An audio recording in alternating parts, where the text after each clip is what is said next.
ताई काय सांगाल दुबार मतदारांच्या बाबत अतिशय धक्कादायक माहिती समोर आलेली आहे। मुंबईमध्ये 11 लाख मतदार आहेत, तुमचं देखील नाव दुबार आल्याचं यादीमध्ये पाहायला मिळते। खरं म्हणजे पहिला आवाज जर राहुल गांधींनी उचलला होता पूर्ण देशात, या संपूर्ण निवडणूक आयोगावरती मोठा प्रश्नचिन्ह केलं होतं। त्या प्रश्नचिन्हाला आयोगाने कधीही उत्तर दिलं नाही। उत्तर देत होते ते भारतीय जनता पार्टी आणि गद्दार जे दुसरे पक्ष त्यांच्यावर असलेले ते उत्तर देत होतं। उत्तर अपेक्षित होतं यांच्याकडनं, आयोगाकडनं जेव्हा संपूर्ण देशात आवाज उठायला लागला त्यानंतर स्वतः आमचे युवा नेते, वरी विधानसभेचे आमदार, आमच्या पक्षाचे युवांचा प्रमुख आदित्य ठाकरेंनी हा आवाज पुराव्यानिशी उचलला।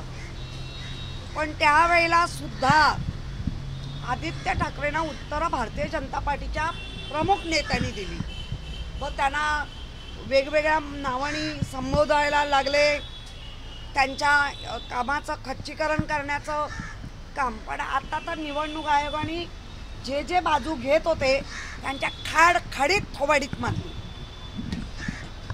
कारण आम्ही आमदारकीला मतदान केलं आणि आम्हाला तुम्ही दुबार ठरवतात म्हणजे नक्की कुठे बसून बोलतेय? ही यादी बनवली आणि हे निवडणूक आयोगाचं काम नाही का? मग त्यांना निवडणूक आयोगाला जे सगळेजण संबोधितात की हा कुठला आयोग आहे आणि त्यांच्या भाषेत मी बोलते, मी माझी भाषा नाही, या भांडी घासा आयोग आहे। मग अशा पद्धतीने तुम्ही येऊ म्हणजे माझं नाव नाही तर मी एक जागरूक नागरिक आहे। मतदानाच्या वेळेला तुम्ही आम्हाला दुबार म्हणून बाहेर पण काढू शकता। म्हणजे सगळे अधिकार तर हळूहळू काढून घेतातच आहेत। खरं म्हणजे आज संविधान दिन आहे, मी त्या संविधान दिनाला सॅल्यूट करून, नमन करून त्याचं स्वागत करते। संविधान आहे, परमपूज्य डॉक्टर बाबासाहेबांना सॅल्यूट आहे का ते त्यांनी दिलं, या देशाला लोकशाही दिली। पण आज त्या संविधानाचा तर अपमान होतोच आहे, पण त्याचबरोबर ठोकशाही येते। तुमच्या प्रभागामध्ये सुद्धा 8,000हून अधिक मतदार हे दुबार असल्याचं पाहायला मिळते। केवळ वरळीमध्येच मोठ्या संख्येनं हे सगळे जी साऊथ विभागातले मतदार दुबार असल्याची संख्या खूप मोठी आहे। आता जेव्हा आदित्य ठाकरेंसहित सगळे प्रश्न करतायत तेव्हा महाराष्ट्राचा आयोग मुंबईमध्ये त्यांच्या असलेल्या कामामध्ये मग ते महापालिकेवर ढकलत आहेत, मग महापालिकेत त्यांच्यावर ढकलते, मग ते केंद्रावर ढकलत आहे। म्हणजे आयोगाची ढकलगाडी चालू आहे आणि हा आयोग ठरवणार या देशाचे आम्ही नागरिक आहोत की नाही, हा आयोग ठरवणार की आम्ही मतदान करायचं की नाही। अशा आयोगाचा मी धिक्कार करते। फक्त तुम्ही सांगा की तुमच्या नावासमोर स्टार आहे म्हणजे तुम्ही दुबार मतदार आहात, आता तुम्हाला हमीपत्र सुद्धा द्यायचं आहे। मी काल जाऊन फॉर्म भरला। आता ठीक आहे, सगळेच मतदार याबाबत जागृत असतीलच, तुमच्या माहितीने आता ते जागृत झाले, पण प्रत्येकाला कळणार नाही माझं नाव दुबारमध्ये आहे का। म्हणजे तो मतदार जर मतदानाच्या दिवशी आतमध्ये गेला तर त्याला बाहेर काढतील। कुठे अजून दुसरं नाव कुठे आहे तुमचं? म्हणजे एक तर तुमच्या आता तुमच्या माध्यमातून मी आयोगाला तेच विचारते, माझं नाव मला तर कुठे दिसत नाहीये। मग तुम्ही प्रिंटिंग मिस्टेक करून बाहेर निघणार का? आणि जर प्रिंटिंग मिस्टेक म्हणत असाल तर तुमच्यावर कारवाई का होऊ नये? तुम्ही कोण ठरवणार आहे आम्ही मतदान करायचं, आम्ही कोणाला करू, काय करू हा वेगळा भाग आहे, पण आम्हाला मतदानाच्या प्रक्रियेत ज्याला सर्वोच्च स्थान आहे त्याच्यापासून आम्हाला वंचित ठेवणार। मुंबईत केवळ 2 नाही, माजी महापौर होतात, म्हणजे पहिली व्यक्ती म्हणून मुंबईचा प्रथम नागरिक तुम्ही होतात, असं असताना तुमचं नाव हे जाणून बुजून केलंय का असा आता संशय आमचा वाढत चाललाय। मुंबईत 103 बार नाव असणारे सुद्धा अनेक मतदार आहेत. 4 लाख लोकांची नावं वारंवार घेतल्यामुळे तब्बल 11 लाख बोगस मतदार तयार झालेले आहेत. 103 वेळा नाव नोंदवणी करता पण यंत्रणा काही करत नाही. मग आम्ही तुम्हाला सारखं जे आदित्य ठाकरे प्रेझेंटेशन देऊन जे दाखवत होतो त्यालाही तुम्ही हास्यास्पद घेतलं. तुम्ही म्हणजे जे निवडणूक आयोग आहे आणि निवडणूक आयोगाचे जे प्रमुख आहेत ते 10 तोंड त्यांची भाजपाची बोलल्यानंतर बाहेर येतात. पण नक्की हा प्रमुख निवडणूक आयोग कोणाच्या घरी बसून हे केलेलं कांड आहे असं मला विचारायचं.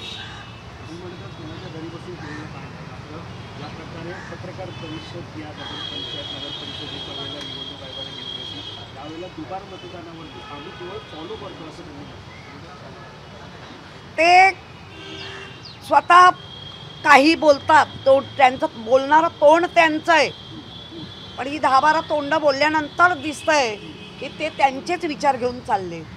आणि जर असा आयोग असेल तर देशाची लोकशाही टिकून राहील का हा प्रश्न आता देशाला, महाराष्ट्राला, मुंबईला पडलेला नागरिकांना. पहिल्या टप्प्यातल्या मतदानासाठीचे आता अंतिम मतदानाचा इतका गोळ असताना निवडणुकीची घाई सुद्धा होताना पाहायला मिळते. ज्या प्रकारे नगर परिषद नगर पंचायत जाहीर झाल्या ज्या पद्धतीने लोकसभा झाल्यानंतर खडखडून जागं झालेलं आणि खडखडून जागं झाल्यानंतर खडबडून गडबड केलेलं आणि गडबड झाली आहे म्हणून गोंधळात निवडणुका पार पाडायच्या आहेत हा मनसुबा आहे. आज सगळ्या पक्षांनी सांगितलं आहे भाजप सोडून की अशा गोंधळात निवडणुका होता कामा नये आणि ह्याला 21 दिवस तरी द्या. हा गोंधळ आम्ही तुमच्याबरोबर राहून पार करू. पण आता ते 21 दिवस देतात का बघायला पाहिजे. आता एकीकडे आपण बघितलं तर महायुतीचे नेते हे मैदानात उतरून आपल्या पक्षासाठी मतं मागत आहेत. महाविकास आघाडीचे किंवा शिवसेनेचे मोठे चेहरे मात्र या स्थानिक पातळीवरच्या निवडणुकीमध्ये काहीसे दिसत नाहीत, एकत्र दिसत नाहीत विशेष करून. नाही असं काही नाही आहे. प्रत्येकजण आपला जो वॉर्ड ज्याला म्हणतो किंवा काम केलेला भाग तिथे तळ ठोकून आहेत. ह्यांच्यासारखी खोटं बोल पण रेटून बोल हे कार्यक्रम आम्ही करत नाही. त्यामुळे हा जो घोळ आहे या घोळाला निवडणूक आता आयोग कसा सामोरा जातोय आणि म्हणून निवडणूक आयोगाला जी दूषणं दिली आहेत ती सत्य आहेत असं आता वाटायला लागलं. तुम्ही आता म्हणताना म्हणाला की भाजप सोडून सर्व पक्षांनी अशा परिस्थितीमध्ये निवडणूक होऊ असं म्हटलं. आता त्या भाजपमधीलच काही आमदार आहेत म्हणते ती सुद्धा म्हणत आहेत की दुबार मतदार आमच्या मतदार हो, काल संध्याकाळपासून त्यांच्या भूमिका बाहेर यायला लागल्या काही आमदारांच्या, मंत्र्यांच्या. कारण त्यांच्या वॉर्डमध्ये पण गोंधळ घातलाय आणि जास्त तो गोंधळ म्हणजे आत्ता वरवर जे दिसतंय ते शिंदे ग्रुपमधनं आलेल्या आमदारांमध्ये फार मोठा गोंधळ करून ठेवला आहे. काही एक वेगळा प्रश्न आहे. मुंबई महानगरपालिकेकडून एक नवीन नियमावली जाहीर करण्यात आलेली आहे. फॅमिली डॉक्टरला मृत्यू नोंदणीसाठी आता स्वतः महानगरपालिकेमध्ये जावे लागणार. त्यामुळे अनेक फॅमिली डॉक्टर हे वैतागलेले आहेत. त्यांचा दवाखाना बंद करून त्यांना जावं लागतं.